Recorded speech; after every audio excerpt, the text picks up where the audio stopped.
So previously we have learned about the storage management, in which it made use of static method, stack allocation and heap allocation method to store the objects. Um, so in this video we will be learning about the scope and its type as well as the rules regarding this scope. So we have learned in previous videos that scope will be like the visibility of some entity will be termed as a scope. We have learned in that name, scope and binding concepts. So we are going to learn somewhat more in this video, like scope is a textual region of a program in which a binding is active. So if we can see with an example like in a C program, if I am declaring some variables A and B, what does that mean? It will be active in that in their routine as a main program. If that A and B is declared in that main program, A and B can be accessed. If a subroutine is being declared and within that subroutine if A and B is declared, means only within that subroutine variables A and B can be accessed, not outside the subroutine. So which means that A and B is restricted to some block. So that is the scope of the variables A and B. So that region of the program in which a binding is active. So A and B is active within that block, within that subroutine, okay, which determines the scope. And the scope of the binding can be determined statically, or that is during the compile time, or it can be determined during the runtime. So if it is determined during the runtime, means it will be called as dynamic scope, and if it is determined during the compile time, it will be called as what? The static scope. So in C, a new scope is defined as an entry to a subroutine and exit from a subroutine. Once it enters to a subroutine, a new scope will be defined. And when once it exits from the subroutine, the same variable will be if it is declared outside the routine, then it has a different scope.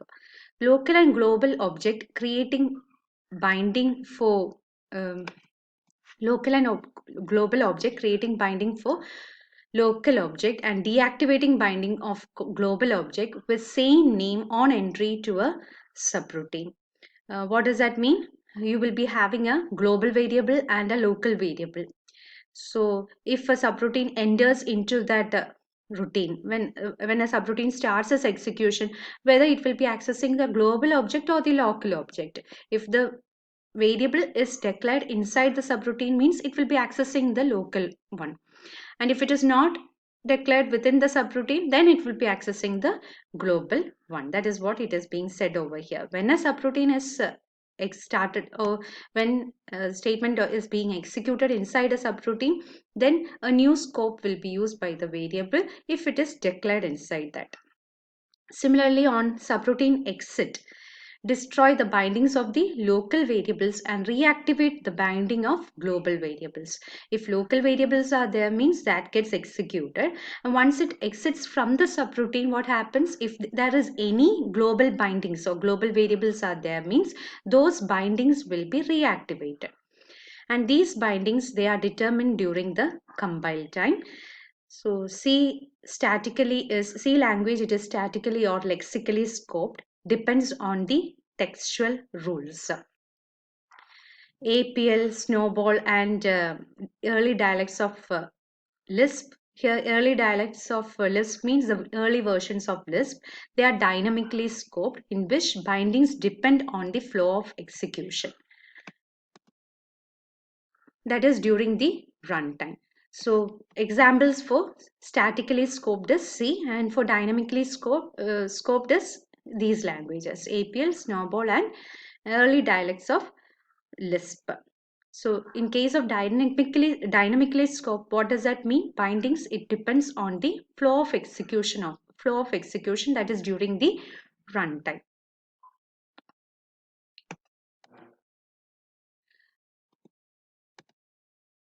So what is a scope? Scope is the body of a module, class, subroutine or a structured control flow statement. Sometimes that is called a block. So the block in which a particular entity, if it is active, that determines the scope of that entity. Okay, so scope is the body of a module, class or subroutine or any control flow statement, which is sometimes called as a block. In C family languages, it would be delimited with curly braces. So with using this curly braces, you will be determining the block as well as the scope of that particular object or entity. And in case of Algol 68 ADA, we use the term elaboration to refer to the process by which declarations become active when control first enters the scope. So this elaboration term will be used in these Algol 68 and ADA. In these languages, this term will be used to refer to the um, um, scope of some variables which is active within the scope. And elaboration entails the creation of bindings. What does that elaboration means? It helps in creating some bindings. So in this case, in C language, curly braces determines the block. So once the opening curly brace is seen, it tells it, or it defines some new bindings. Like it will be creating some local bindings and in making the global variables inactive. Okay, same local and global variables, if it is being encountered, means a new binding for the local variable will be active and the global variable with the same name will be hidden. Okay, so elaboration means it will be involving the creation of bindings. At any given point in a program's execution, the set of active bindings is called the current referencing environment. So when a subroutine is being executed, the current scope or the variables that is being referenced, in current variables that is being referenced, it includes the active bindings. And those set together, it will be called as what? The referencing environment. Okay, so if there are some variables A and B declared as global, and C and D, if it is declared as local, means C and D will be accessed as a local variable, A and B will be accessed as a global variable, and altogether it becomes the referencing environment for some subroutine. Okay, so you will be able to get a clear picture when we start discussing with the help of the example. The set is principally determined by static or dynamic scope rules. So based on the rules, we can determine this referencing environment. So referencing environment, it also depends on the binding rules. Deep binding and shallow binding. So deep binding means the choice is made when the reference is first created. And in case of shallow binding, choice is made when the reference is finally used. So it means it is like when reference is first created means it can be like during the compile time. And shallow binding is like it is finally being used when reference is finally used, which means it will be like during the runtime. Okay, so deep binding based on compile time, shallow binding will be based on the runtime. So binding between, so we are starting with that static scoping. Okay, static scoping means what you will be determining the binding or scope of a binding will be determined during the compile time, and dynamic scope will be like it will be scope of binding will be determined during the runtime. So first we are starting with the static scoping. So binding between names and objects determined at compile time by examining the text of the program without considering the flow of control at runtime. Okay, so in this case, binding will be determined at the compile time itself, and it doesn't bother about the flow of control of the statements. Okay, so it doesn't depend upon the how the statements are being executed. During the runtime itself, the binding will be occurred, and based on the text of the program, the static scoping will be determined. Simplest static rule, basic, a single global scope, names, um, that is a letter optionally followed by a digit. So in basic language, you will be having some